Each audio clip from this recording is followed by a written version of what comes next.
সময় স্যারের সামনে গেলেই গুলি করে মারবো। সরের বাচ্চাদের গুলি করে মারবো। এই যাই সর, কাল কোথায় কি করছিলি? কেমন করে সবার চোখকে ফাঁকি দিয়ে ছেলেটা বাড়ি থেকে বেরিয়ে গেল? বল সর। বিশ্বাস করুন স্যার, বিশ্বাস করুন, কাল সারা রাত আমি ওই ছোট বাবুর বাড়ির দরজার সামনেই দাঁড়িয়েছিলাম।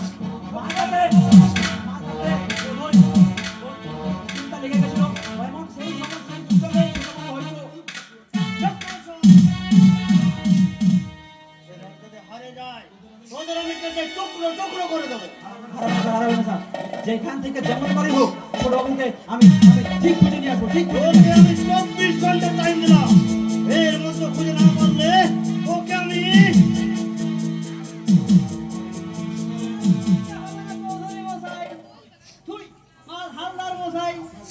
আপনার ছেলে একেবারে একই, আপনার হাতে বন্দুক কেন? আপনি যখন করমডালা সাজিয়ে নিয়ে, ওরে ভায়া তুমি আমার কলা গাছের মতো কাঁপছো কেন? আনন্দ করো, উড়ো দাও। থামো। এটা বিয়ে বাড়ি না আমার শ্রাদ্ধ বাড়ি। আজকে মশাই বিয়ে বাড়ি হলে তো হরি বল দিতাম, বিয়ের পর বলেই তো। বিয়ে কার বিয়ে? কি আর বলবো, যাকে আমার বিয়ে করার কথা ছিল তাকে আপনার ছেলে বিয়ে করে বসে। আমার ছেলে তা বিয়ে করেছে করুক, তাতে আমার এতটুকু দুঃখ নেই। তবে আপনার ছেলের জন্য যে সুন্দরকে ঠিক করেছিলাম তাকে এবার আমায় দিয়ে দিন, যথাসাধ্য ঘটকালি দেব। চুপ শালা! আমি মরছি শালা নিজের জ্বালায়, আর এই শালা এখন বিয়ের সব জেগেছে। আলিয়া, বলুন স্যার। ওই হারামজাদা যেখানে থাক তার চুলের উপরে ধরে টেনে আনবি। ঠিক আছে স্যার, ছোট বাবুকে আমি ঠিক খুঁজে নিয়ে আসবো স্যার, ঠিক খুঁজে নিয়ে আসবো। কোন শালা আমার ছেলের সঙ্গে মেয়ের বিয়ে দিয়েছে বলতে পারো, তাকে আমি গুলি করে মারবো। মাথা গরম করছেন কেন? ওই দেখুন, আপনার ছেলে কেমন বডি এই দিকে আসছে। কই কোন দিকে? আমি কাকে নিয়ে এসেছি? এ আমার বউ।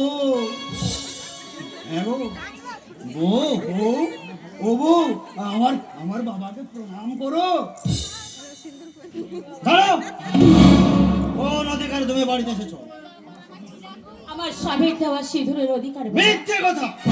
আজ তো হাবাগোবে ছেলে একটু কোনোদিন স্বেচ্ছায় বিয়ে করতে পারে না। তোমরা কোনো কিছু ভয় দেখিয়ে বা কোনো কিছু খাওয়ার লোভ দেখিয়ে বিয়ে করতে বাধ্য করেছো। বাবা, হ্যাঁ বাবা, ওরা সবাই বললো বিয়ে করলে আমায় নাকি পেট ভরে খেতে দেবে, তাই তাই ভালো মন্দ খাওয়ার জন্য আমি ওকে বিয়ে করে নিয়েছি।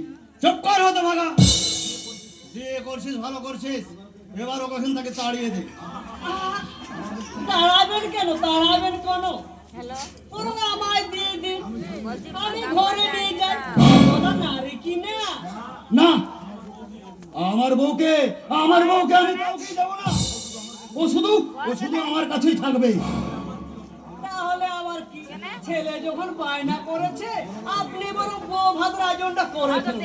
আমি না হয় বউ ভাতের ভাত ভোজটা খেয়েই যাই। এই শোন, আর একটা কথা বলেছিস তো, তোকে আমি গোলে করে মারবো। ভাগ যা এখান থেকে। বন্দুকটা নেওয়া, আমি বরং রাস্তাতে গিয়ে যাই। আপনার ওকে তাড়িয়ে দিলে আবার আমাকে এই ঘরে নিয়ে যেতে হবে। আসি প্রাণেশ্বর, আমি তোমার প্রতীক্ষায় রইলাম।